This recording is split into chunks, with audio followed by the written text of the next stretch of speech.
I'm adopted, and my biological mother was 17, and so was my biological father. She was 7.5 months pregnant when she decided to go to Planned Parenthood, which is the largest abortion provider in the world, and they counseled her to have a late-term saline abortion, which is a saline solution that is injected into the mother's womb.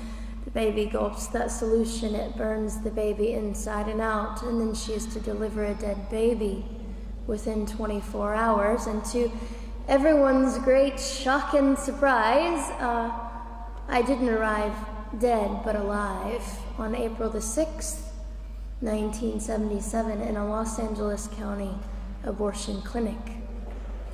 What's fantastic about this, about the perfect timing of my arrival, is that the abortionist was not on duty yet. So he wasn't even given the opportunity to continue on with his plan for my life, which was death. And I know that I am in a government building, and a beautiful one it is, and I love your country as well as my own. But I know in the age that we live in, it is not at all politically correct to say the name of Jesus Christ in places like this. To bring him into these sorts of meetings, because his name can make people so terribly uncomfortable. But I didn't survive so I could make everyone comfortable. I survived so I could stir things up a bit. And I have a great time doing it.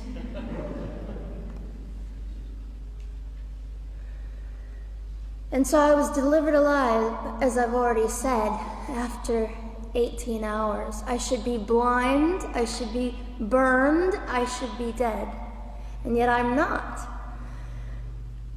You know what is fantastic vindication is the fact that the abortionist had to sign my birth certificate. So I know who he is. And it also says, for any skeptic listening, on my medical records, born during saline abortion. Ha! They didn't win. I've done some research on the man that performed the abortion on me. And his clinics are the largest chain of clinics in the United States of America, and they gross $70 million a year. I read a quote from him at some point several years ago, and he said, "I have aborted over 1 million babies, and I consider it my passion." I tell you these things because, listen, ladies and gentlemen, we are in an interesting battle, whether we realize it or not, in this world. It is a battle between life and death. What side are you on?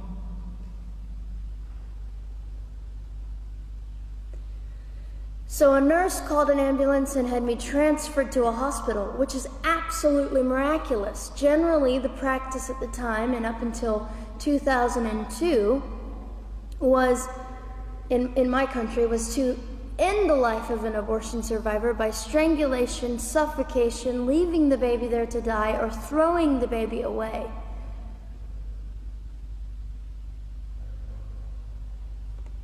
But on August the 5th, 2002, my extraordinary President Bush signed into law the Born Alive Infants Protection Act to prevent that from occurring anymore.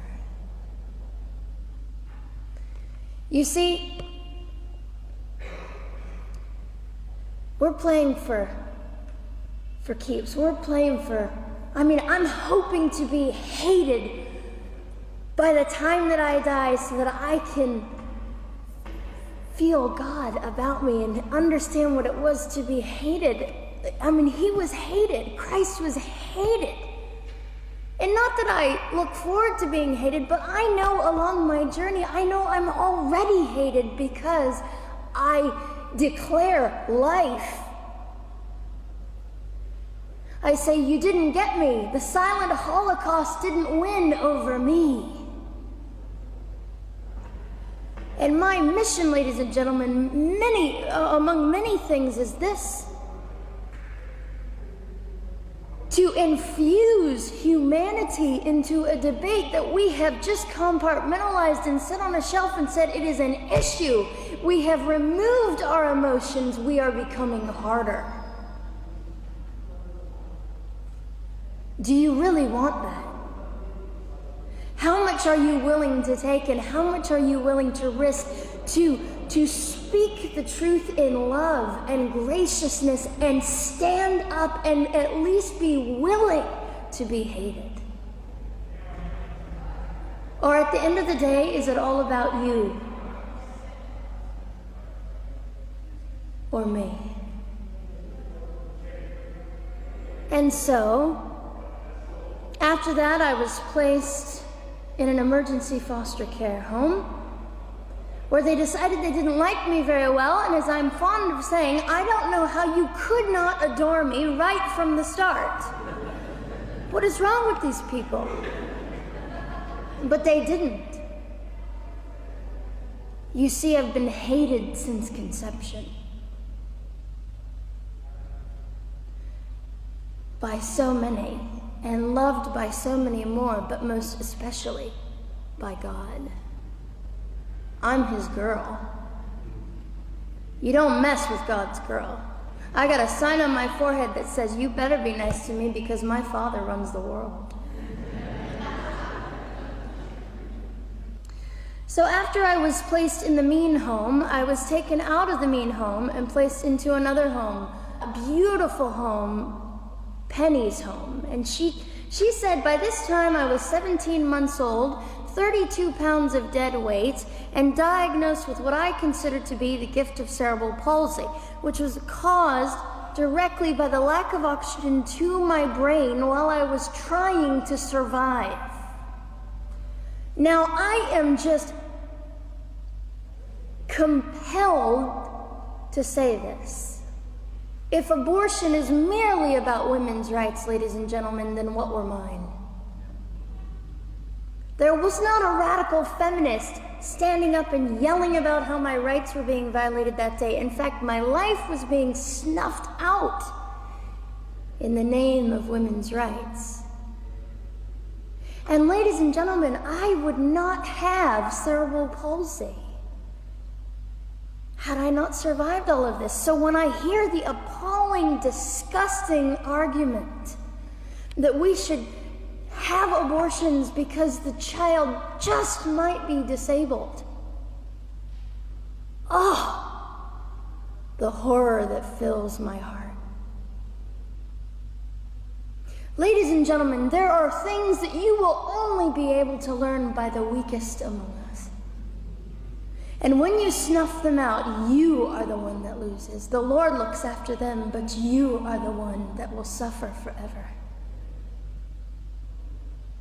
And what arrogance, what absolute arrogance, and it has been an argument for so long in this human place that we live, that the stronger should dominate the weaker, should determine who lives or dies. The arrogance of that, don't you realize that you cannot make your own heart beat? Don't you realize that all the power that you think you possess, you really possess none of it? It is the mercy of God that sustains you, even when you hate him.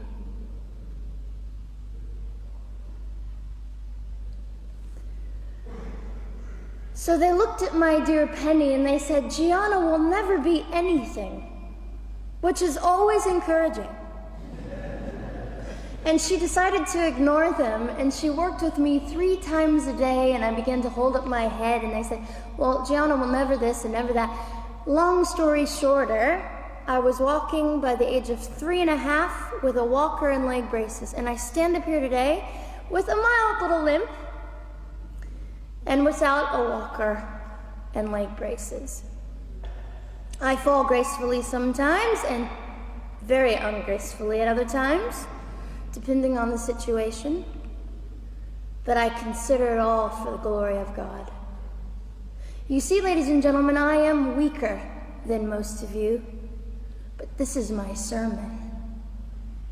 And what a small price to pay to be able to blaze through the world as I do and offer hope. And I think in our misunderstanding of the way things work, we misunderstand how beautiful suffering can be. I don't willingly sign up for it, but when it comes, we forget that God is in control and God has a way of making the most miserable thing beautiful.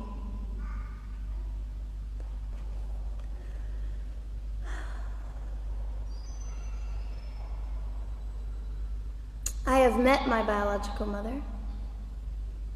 I have forgiven my biological mother. I am a Christian.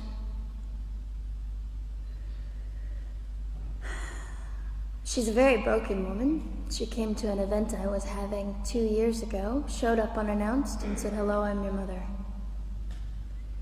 And it was a very difficult day.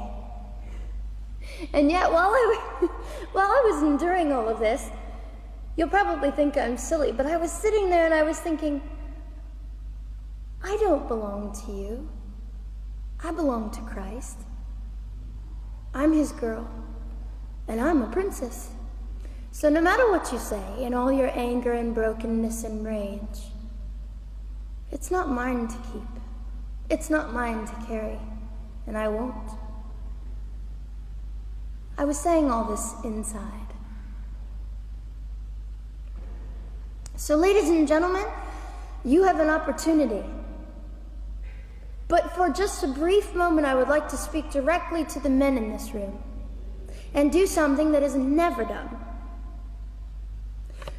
Men, you are made for greatness. You are made to stand up and be men.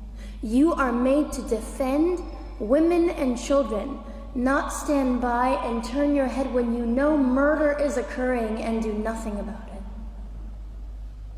You are not made to use women and leave us alone. You are made to be kind and great and gracious and strong and stand for something. Because men, listen to me, I am too tired to do your job. Women, you are not made for abuse. You are not made to sit and not know your worth and your value. You are made to be fought for forever. So now is your moment. What sort of people are you going to be? I trust incredible. I trust, men, you will rise to the occasion. To the politicians listening, particularly to the men, I would say this: you are made for greatness, set your politics aside.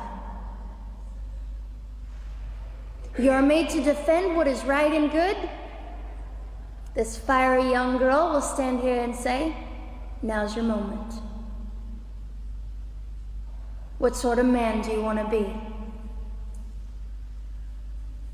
A man obsessed with your own glory, or a man obsessed with the glory of God?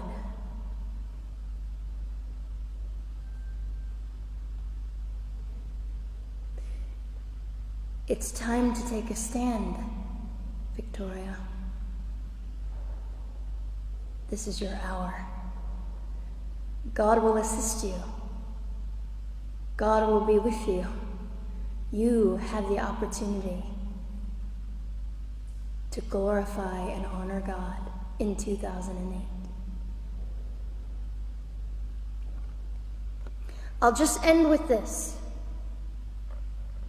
Some of you might be slightly annoyed that all I keep doing is talking about God and Jesus. But how on earth can I walk about limping through this world and not give all my heart and mind and soul and strength to the Christ who gave me life?